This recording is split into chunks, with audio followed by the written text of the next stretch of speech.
Bismillahirrahmanirrahim. Assalamualaikum warahmatullahi wabarakatuh.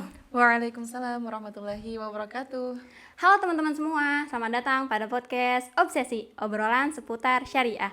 Pada episode kedua kali ini, kita akan ngobrolin tentang perempuan. Temanya perempuan, satu nama, 5 peran. Tapi jangan khawatir teman-teman, walaupun temanya tentang perempuan, tontonan ini nggak dikhususkan untuk perempuan aja. Artinya bagi laki-laki pun gas banget, ahlan banget untuk nonton supaya tahu isu-isu seputar perempuan hari ini. Anyway, sudah hadir di tengah-tengah kita tokoh perempuan inspiratif senior kita bersama, yaitu Kak Hilya Alfania. Assalamualaikum Kak Hilya. Waalaikumsalam Emput. Jadi teman-teman, Kak Hilya ini merupakan mahasiswi Pascasarjana Universitas Al-Azhar Kairo Mesir ya Kak. Betul. Jurusan Fikih Am. Jadi senior kita, kakak kelas kita gitu. Alhamdulillah. Selain itu, beliau juga mahasiswi Pascasarjana di Universitas Islam Indonesia, jurusan Hukum Keluarga Islam. Masya Allah, double degree.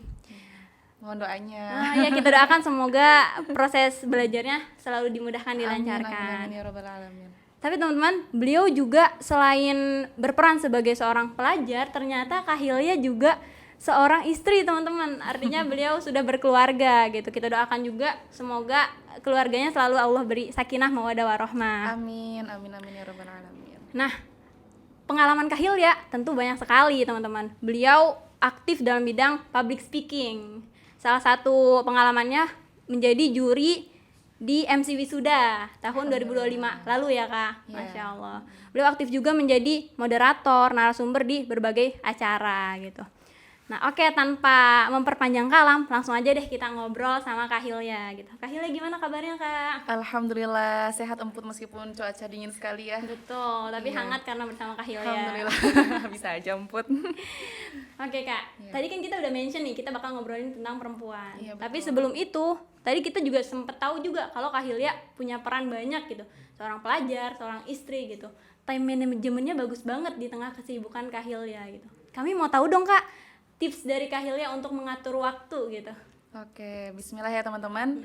Kita di sini tahadus binikmah kali ya gitu. Bukan ada rasa iri atau riya yang ingin Ana sampaikan gitu kan. Kita tahadus binikmah bahwasanya kita notabene di sini adalah pelajar gitu. Dan kita mempunyai waktu yang muhadat di Mesir ini. Betul. Jadi otomatis ketika kita mempunyai waktu yang muhadat, jadi kita harus menata target-target kita gitu.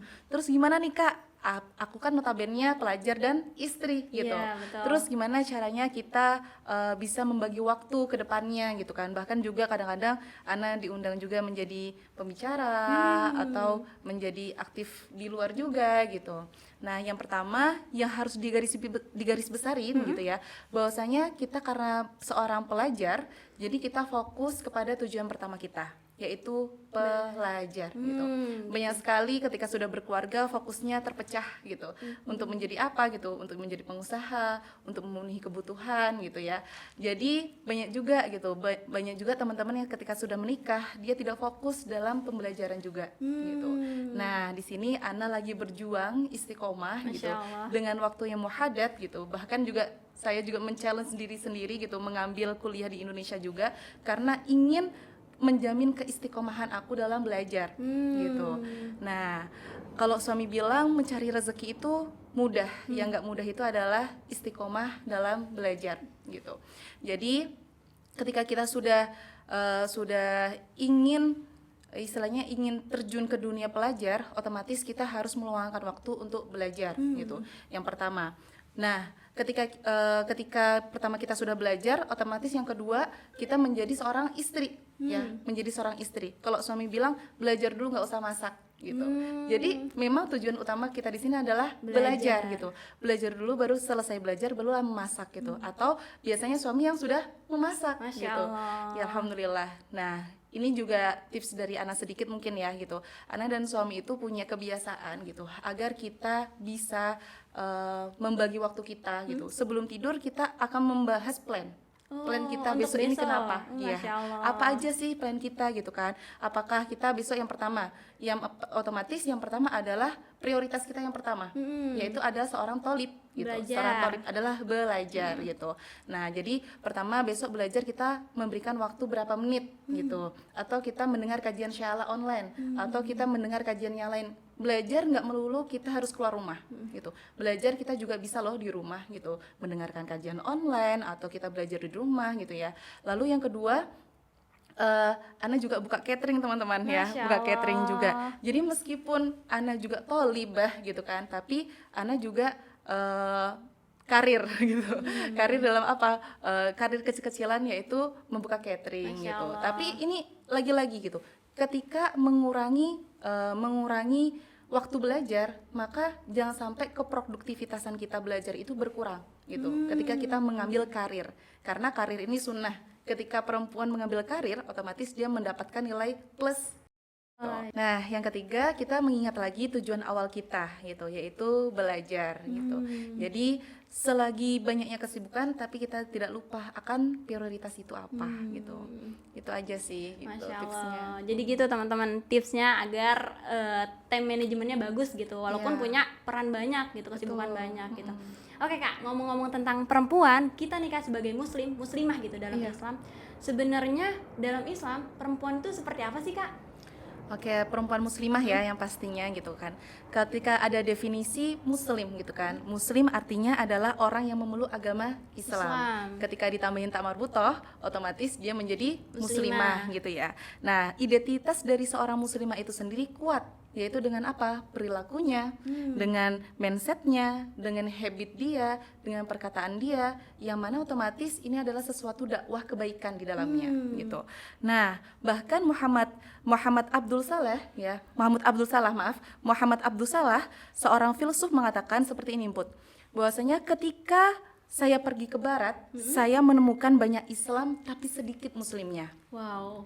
Tapi ketika saya pergi ke timur, saya mendapatkan muslim yang banyak dan sedikit Islamnya. Wah, gimana tuh Kak maksudnya? Jadi muslim dan Islam itu beda gitu. Islam itu agama, tapi kalau muslim itu dia ya identik dengan kebagusannya gitu ya. Mindset dia yang bagus, qaul dia yang bagus, perkataan dia yang bagus, amal dia yang bagus, dan perilaku-perilaku dia yang luar biasa gitu yang pastinya. Nah, tapi Put, sadar nggak sih kunci dari peradaban Islam sendiri itu apa? Ilmu? Ilmu? Ya, mungkin ilmu. Tapi ada yang lebih penting lagi. Apa tuh Kak? Jadi kunci dari peradaban dunia, bahkan bukan Islam aja, yaitu seorang perempuan. Masya Gitu. Allah. Karena kenapa? Dari seorang perempuan itulah kita dicetak generasi-generasi penerusnya. Gitu. Masya Allah, ya. Nah, bahkan orang Barat pun meneliti bahwasanya politik dari Barat pun memaparkan bahwasanya cara efektif menghancurkan tatanan negara itu adalah menghancurkan perempuannya. Ya Rob. Gitu. Karena kenapa? Perempuan disitulah yang mencetak menjadi madrasatul ula bagi anak-anaknya gitu. Dalam zaman sekarang nih ya Put ya, ini anak sedikit cerita aja tentang sosial media ya. Sosial media ini banyak banget perempuan-perempuan yang akhirnya terjerumus kepada hal-hal yang tidak positif gitu. Contohnya apa? Kita beri contoh sedikit aja tentang keluarnya Dajjal gitu ya, keluarnya Dajjal. Terus apa diklarasikan dengan hal-hal yang membuat perempuan itu menarik di sosial media, yaitu kebanyakan teman-teman suka Korea nggak sih perempuan? Iya lagi. Nah kan, ya bahkan film Korea atau kemarin ini ada isu terbaru yaitu perihal Blackpink gitu. Gimana tuh Kak? Blackpink ini kan mengeluarkan video terbarunya gitu, bernama Go. Nah ternyata setelah disiasati, Go ini mencetak Dajjal. Ya Rob, kok Gitu. bisa Kak? Kok bisa gitu? Nah kita melihat lagi gitu di video Blackpink yang telah dikeluarkan gitu. Video Blackpink yang dikeluarkan itu berjumlah berapa? 666. 666 itu adalah simbol Dajjal. iblis ya. Nauzubillah. Nah, dan ternyata di MV Go ini ya, Go itu artinya get out, mungkin bisa diselaraskan get out. Get out artinya ukhruj ya Dajjal gitu. Bahkan banyak juga di MV itu memperlihatkan mata gitu. Banyak sekali warga-warga atau teman-teman kita sendiri yang menyukai Korea atau yang menyukai Blackpink gitu, tanpa tersadari bahwasanya di dalamnya termasuk ada ada hal-hal yang menjerumuskan kita kepada hal-hal yang tidak positif gitu. Bahkan bisa naudzubillah bisa menjadi pengikutnya gitu kan. Nauzubillah min zalik. Jadi inilah perang sekarang itu bukan perihal perang rudal, tapi perang apa? Perang pemikiran gitu. Pemikiran yang biasa kita dapat di sosmed gitu. Jadi untuk kita sendiri gitu kan, untuk menjadi perempuan kita harus hati-hati, kita harus menjaga agar kita tidak terjerumus nantinya. Masya Allah. Berarti dalam Islam Kak dapat disimpulkan Islam sangat-sangat memuliakan perempuan gitu. Betul. Bahkan perempuan itu disebut pusat peradaban. Betul, gitu. pusat peradaban Islam. Tadi Jadi disebutkan juga. iya, jadi kan ketika jadi pusat peradaban, jadi yang paling efektif menghancurkan peradaban itu dengan menghancurkan perempuannya. Nauzubillah min zalik. Nah Kak, kembali ke laptop lagi. Pertanyaan kedua nih Kak. Kan sekarang sudah disebutkan juga tadi kita hidup di zaman modern gitu. Betul. Banyak banget istilah-istilah baru sekarang gitu. Ada namanya istilah independent woman atau wanita karir gitu. Iya, betul, wanita karir. Nah, menurut Kak Hilya, wanita karir ini seperti apa Kak? Dan gimana gitu? Karena dalam istilah independent woman ini mereka berpikiran bahwa ya wanita itu harus mandiri gitu. Terkhusus kalau mereka sudah berkeluarga supaya mereka tidak bergantung sama suaminya gitu. Betul. Gimana menurut Kak Hilya? Oke, perempuan karir ya. Jadi sebenarnya perempuan karir itu dan perempuan yang sebagai madrasatul ula itu sesuatu hal yang tidak kontradiktif gitu ya. Dan saling berkaitan gitu. Jadi tugas perempuan itu sebenarnya apa sih, Put? Mengandung, melahirkan, dan menyusui gitu ya. 3 ini yang pasti. Dan otomatis dia akan menjadi madrasatul ula untuk anak-anaknya gitu. Nah, ketika disambung dengan wanita karir, nah kita mengambil kaidah dari kaidah apa? Al aslu baqa'u makana ala makana gitu. Selama hal-hal sunnah itu ya tidak mengganggu hal yang wajib adalah madrasatul ula ya. Nah, maka itu tidak apa-apa. Dan itu akan menjadi nilai plus bagi seorang perempuan apabila dia mengambil hal sunnah itu, yaitu wanita karir gitu. Nah, bahkan di sahabiyat kita juga bisa melihat wanita karir di sana seperti siapa? Seperti Khadijah menjadi saudagar kaya perempuan loh gitu kan.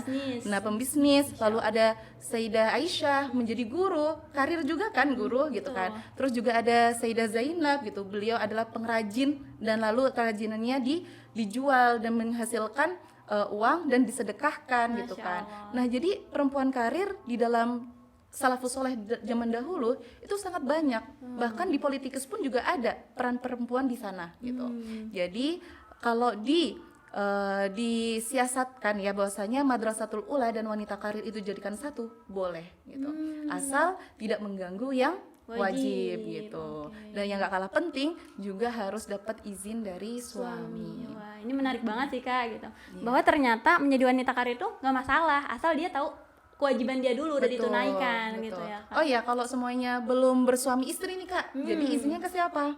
Orang tua gitu. Kualinya. Jadi, betul, kualinya. Jadi banyak juga loh wanita karir gitu ya. Ternyata dia tidak diridhoi orang tuanya. Ya gitu ya. Ternyata di sini misal di sini suruh belajar tapi malah berbisnis misal, padahal sama orang tua emang disuruh fokus belajar gitu. Jadi ketika single teman-teman single gitu, maka harus fokus lah gitu ketika memang diamanahkan menjadi seorang pelajar gitu.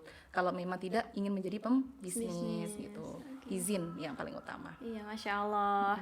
Nah Kak, kalau kita realitakan dengan kondisi kita sekarang gini, udah banyak banget wanita di ruang publik gitu, khususnya di lingkungan kita masisir gitu. Banyak banget seperti yang udah kita tahu organisasi-organisasi yang ternyata pemimpinnya itu ada perempuan gitu, padahal organisasinya itu ada laki-laki dan perempuan gitu. Iya, betul. Sebenarnya Kak, boleh nggak sih Kak kayak gitu perempuan jadi pemimpin yang ruang lingkupnya itu umum gitu? Sebenarnya boleh nggak sih Kak? Boleh, sangat boleh. Bahwasanya ada politik sahabiyat ya yang di sana menjadi peran aktif, yaitu Ummu Salamah. Gitu. Beliau politik luar biasa gitu. Dan politik kan otomatis tidak di ruang lingkup perempuan aja ya. Jadi politik itu di ruang lingkup umum gitu. Dan juga Sayyidah Khadijah gitu kan. Sayyidah Khadijah itu juga gitu. Beliau menjadi saudagar kaya raya yang otomatis bernegosiasi dengan laki-laki Iya. gitu. Jadi otomatis di sana boleh kita menjadi pemimpin gitu untuk menjadi seorang perempuan. Bahkan kita nggak usah jauh-jauh lah sahabiat, mungkin yang terdekat ada Dr. Nahlah gitu ya. Allah, iya. Beliau adalah sebagai mustasyar gitu ya, mustasyar Al-Azhar gitu, seorang perempuan yang dedikasinya sungguh luar biasa juga gitu. Nah, kalau seumpamanya perempuan ini tidak menjadi peran aktif di sosial ya gitu, terus dia merasa kaburomaktan gitu ya, kan aku untuk menjadi seorang yang aktif gitu kan, menjadi seorang yang pemimpin, aku takut aja kaburomaktan gitu, aku hanya bisa ngomong aja tapi tidak bisa melakukan Iya. gitu. Tapi sebenarnya definisi kaburomaktan tuh gimana sih, Put? Kalau Emput Definisikan. iya. Kalau menurut Emput, kaburomaktan itu kita takut bilang sesuatu dan nggak melakukan yang kita bilang itu. Iya, di sini konteksnya malah taf'alun. Ya. Lanjutan ayatnya. Iya, kaburomaktan indallahi antaqulu ma la taf'alun gitu. Tidak akan dilakukan. Gitu. Ketika kamu ngomong dan tidak akan dilakukan, maka itu bisa dikatakan kaburomaktan. Tapi ketika kamu ngomong dan insya Allah akan melakukan, maka itu tidak termasuk kaburomaktan gitu. Ketika perempuan mengambil posisi untuk menjadi aktivis gitu kan, karena di sana ada peran aktif atau peran yang masyarakat butuhkan gitu, maka jangan sampai kita merendah gitu, jangan sampai kita merendah, karena dipermisalkan sebenarnya ada rumah gitu ya, ada rumah di sini ada gas, ada listrik gitu kan. Ketika gasnya mati, listriknya dimatikan nggak? Enggak, tapi kita harus membenarkan gasnya itu. Ketika kita berbicara, tapi kita belum mengerjakan, tapi akan mengerjakan, jadi kita harus memperbaiki yang akan dikerjakan. Gitu. Jadi jangan sampai merusak hal-hal yang seharusnya itu sudah benar gitu. Misal gasnya mati, jadi listriknya juga harus mati. Enggak gitu. Jadi ketika kita bisa berbicara, tapi kita belum bisa mengerjakan, tapi akan dikerjakan, maka tidak apa-apa, ambil posisi itu. Gitu. Oh, Masya Allah.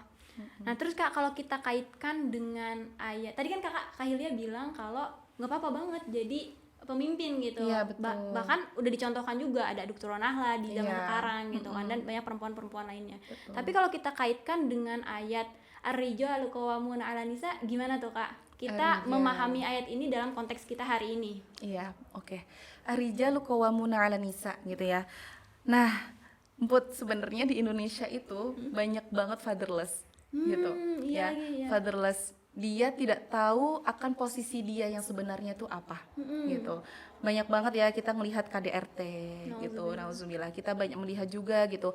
Laki-laki malah bersembunyi atas persoalan ada di keluarganya gitu. Terus yang ketiga juga banyak juga laki-laki yang dia bukan menjadi tiang gitu, tapi malah dia runtuh bersama gitu, akhirnya cerai gitu, nauzubillah ya.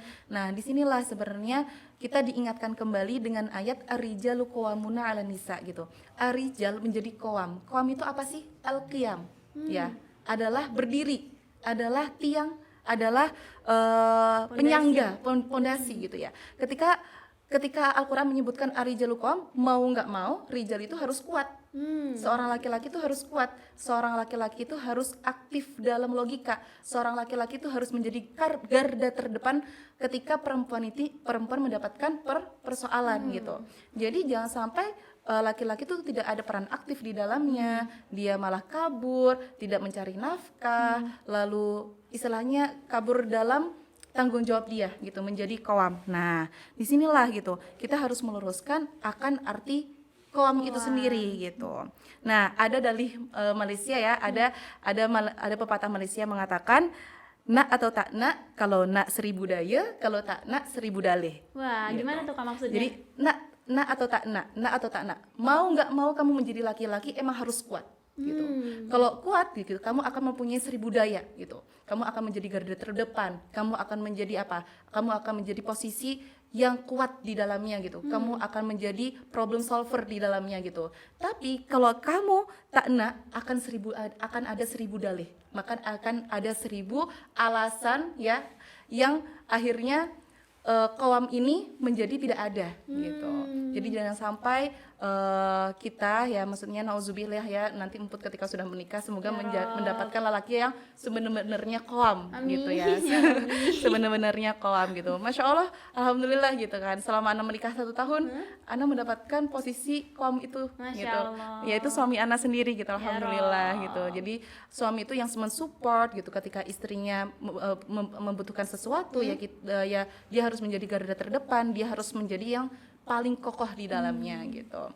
Nah, ketika disambungkan ayat dengan fasolihatu qanitatun gitu. Nah, apakah laki-laki itu boleh capek, Put? Boleh seharusnya, karena Boleh mereka dong. manusia. Iya, gitu. Boleh capek. Boleh nggak dia lemah terus sakit gitu? Boleh kan? Gitu. Boleh gitu.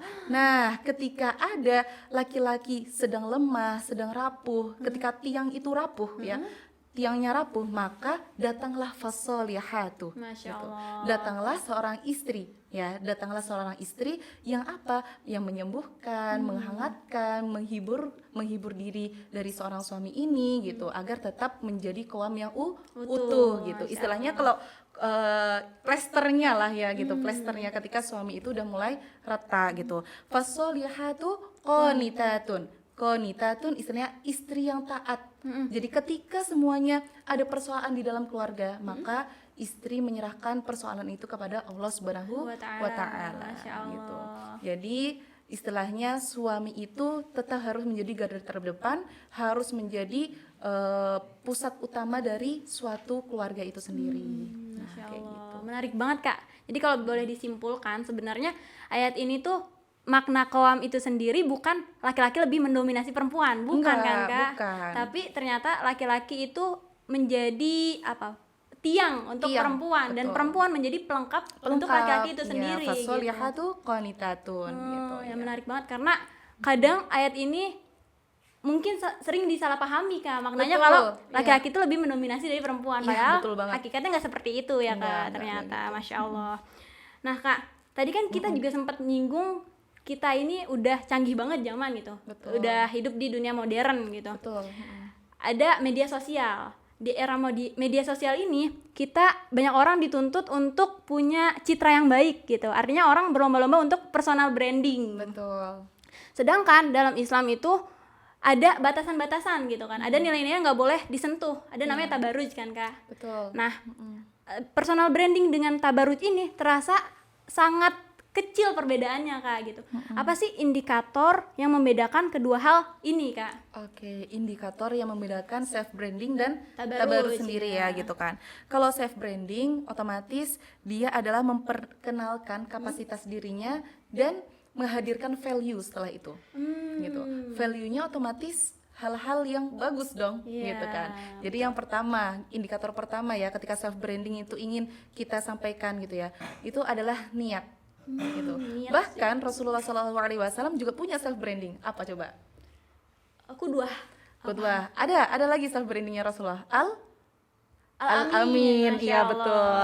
Bahkan Rasulullah membangun self branding itu berapa tahun coba? 40 tahun Masya gitu. Allah. Akhirnya orang percaya dengan Rasulullah Shallallahu Alaihi Wasallam gitu. Jadi kalau kita gitu ingin mempunyai self branding, maka kita harus mengeluarkan value yang baik gitu. Otomatis karena self branding mengeluarkan kapasitas diri dan mengeluarkan value ke depannya. Nah, yang perlu ditekankan di sini ya gitu ya. Bahwasanya self branding ini harus ada niat yang baik. Yang kedua, kontennya gitu. Kontennya apa yang ingin disampaikan? Yang pertama, mungkin berupa ilmu. Kita kan sebagai thalibah nih gitu ya. Mungkin kita bisa menghadirkan ilmu-ilmu gitu. Nah, lalu ada karya, ada prestasi gitu, dan ada kontribusi gitu. Lalu gaya komunikasi gitu. Gaya komunikasinya gimana? Sebagai seorang muslimah ketika ingin men-self brandingkan dia, apakah dia harus bermake up tebal gitu, apakah dia harus memperlihatkan keindahan tubuh dia gitu, nauzubillah ya, ataupun dia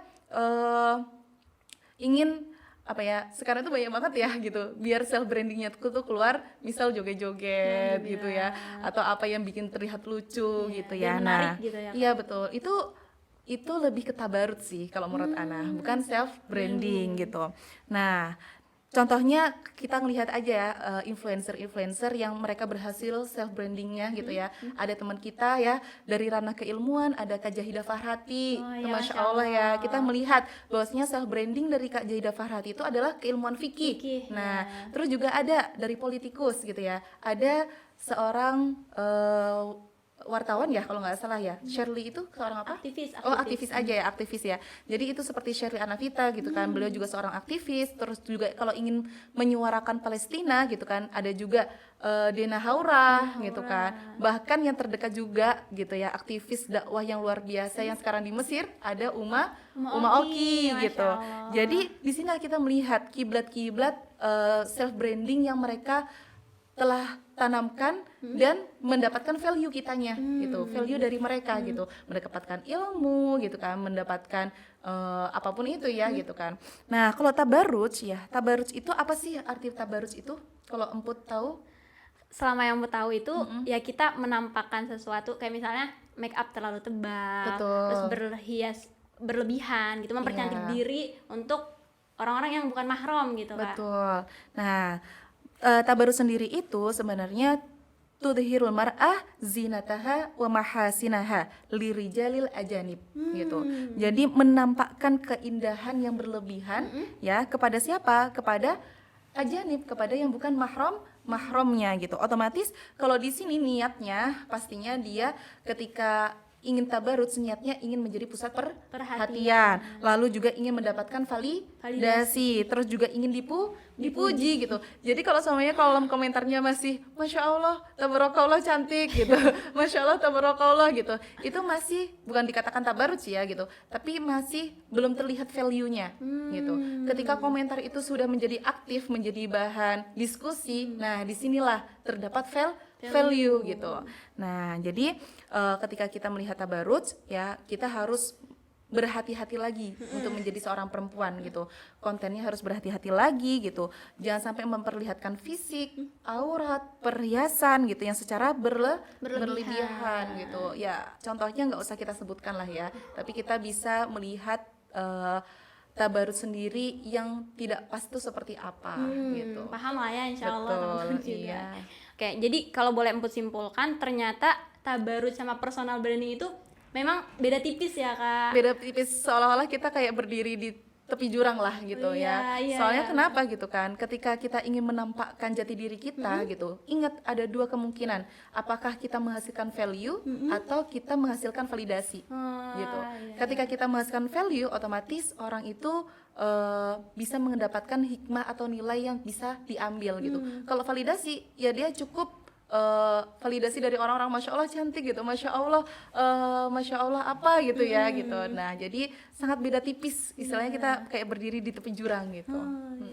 Jadi tadi itu teman-teman perlu di highlight kalau personal branding atau self branding itu ada value yang akan dibawa gitu. Betul. Ada nilai yang akan didapatkan orang lain dari apa yang kita sebarkan gitu Iya, ya betul. Kak.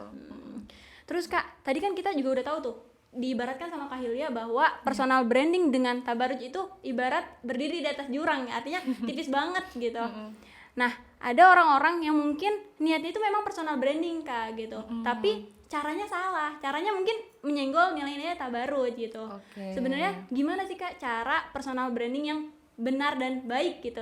Melihat Kak Hilya juga seorang influencer kan, Masya Allah. Masih belajar. Oke, sebenarnya gimana sih ya caranya kita tetap aktif di ruang publik tapi tetap menjaga syariat itu sendiri ya Ya, gitu betul. ya. Nah, mungkin kita harus mencari patokan gitu, nilai awal yang harus benar-benar kita jaga menjadi seorang muslimah itu sendiri. Yang pertama, ketika kita ingin menjadi self branding kita terpancarkan ya. Yang pertama kita harus lihat niat kita dulu. Niat. Lagi-lagi niat ya Niat, Kak, paling ya. penting. Niat kita untuk validasi atau pujian Ya, atau ingin memberikan value. Ketika memberikan value, ketika ada komentar yang tidak pas, otomatis kita menerima gitu karena ada sesuatu yang tidak tepat gitu. Nah, jadi yang pertama adalah tajdid niat gitu. Apakah niatnya sudah lurus? Apakah niatnya memang ingin memberikan nilai-nilai yang ingin disampaikan gitu. Seperti Shirley, seperti Kak Jahidah gitu kan. Mereka sangat tegas, lugas untuk memberikan tanggapan gitu ya, memberikan ilmu gitu. Jadi tidak ada yang kata-kata menye-menye atau apapun gitu ya. Nah, itulah niatnya dulu dilihat gitu. Nah, baru yang kedua, kita sebagai perempuan harus menjaga aurat kita yang pasti, pakaian kita gitu. Jadi bagaimana bahkan muka aja atau tangan gitu ya, itu bisa menjadi fitnah gitu kalau memang kita tidak menjaga gitu. Nah, jadi pakaian lalu jangan sampai menonjol. Nah, inilah Islam itu menjaga iffah perempuan gitu. Dengan apa? Dengan menggunakan jilbab gitu, dengan menggunakan hal-hal yang menutup diri kita agar selalu terjaga gitu.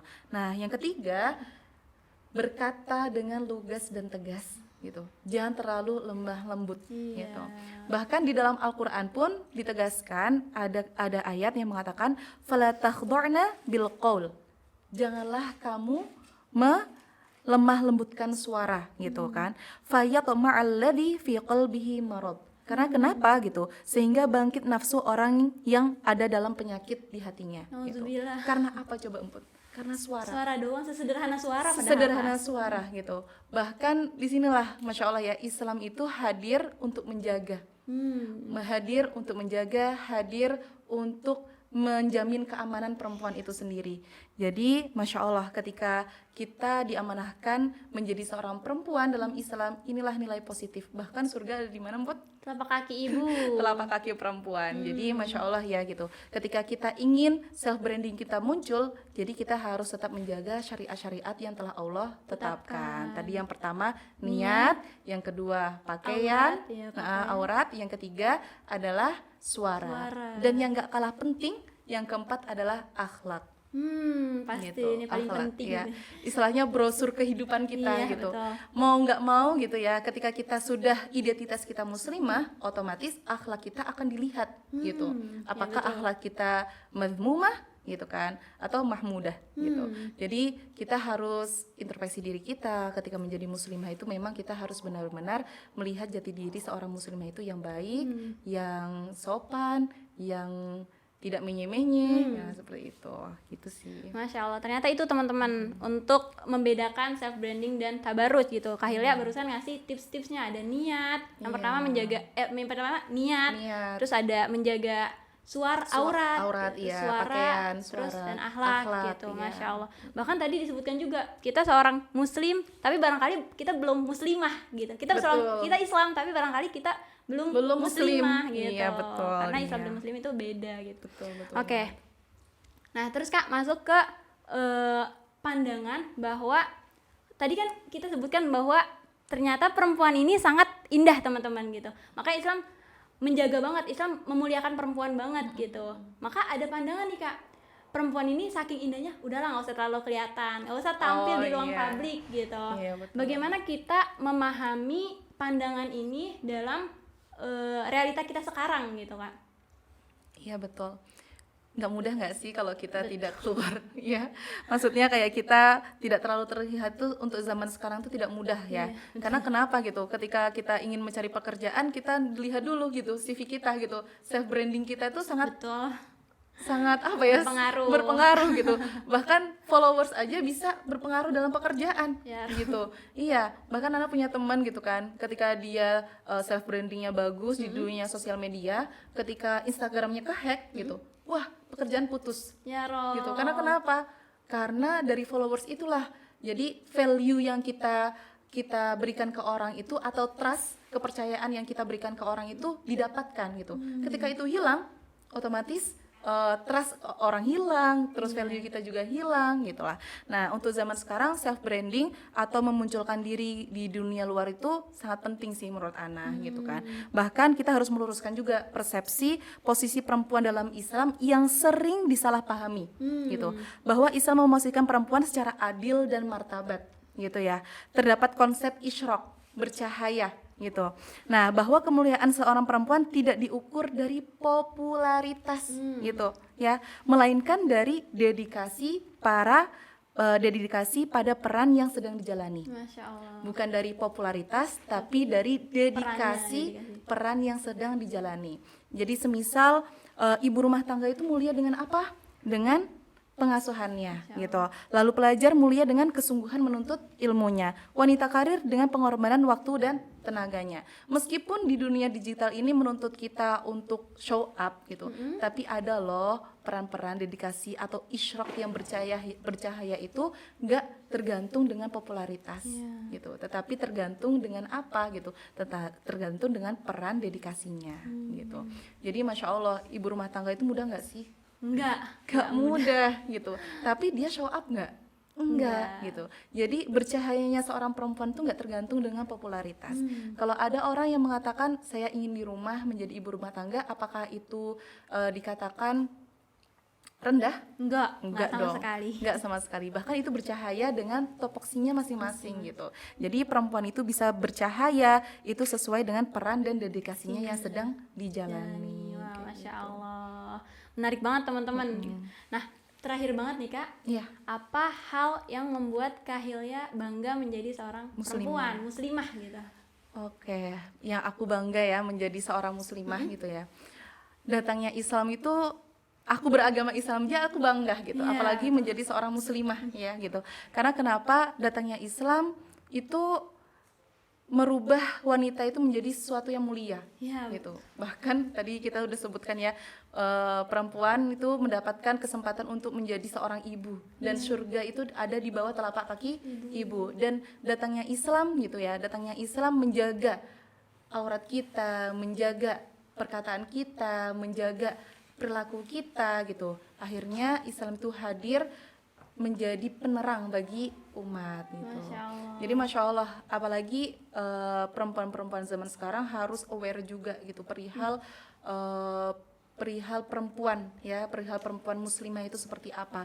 Kita harus pegang nilai-nilai perempuan muslimah itu, yang dia dilihat mindsetnya yang bagus, yang dia dilihat perkataannya yang bagus, yang dia dilihat perilakunya bagus, yang itulah yang harus benar-benar kita jaga. Masya Allah, ikut bangga menjadi seorang muslimah. Ya Allah, nggak kerasa udah hampir 1 jam kita ngobrol. Kak, Masya Allah. Iya ya. Iya, banyak banget insight dan pencerahan baru dari Kak Hilya. Terima kasih banyak.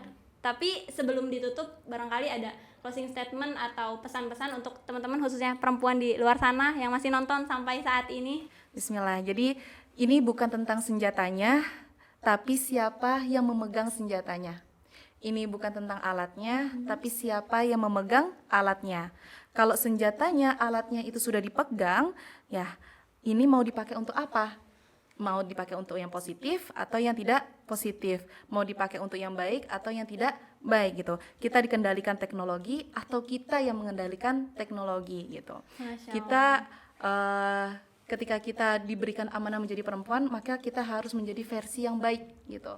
Ketika versi baik kita sudah puas, masih ada versi yang lebih baik. Ketika versi lebih baik itu kamu belum puas lagi, masih ada versi terbaik. Ketika versi terbaik kamu belum puas, masih ada versi yang excellent, yaitu sempurna di bidangnya. Ketika kita sudah sempurna di bidangnya, kita sudah mempunyai value, otomatis masyarakat akan merasakan kebermanfaatan kita.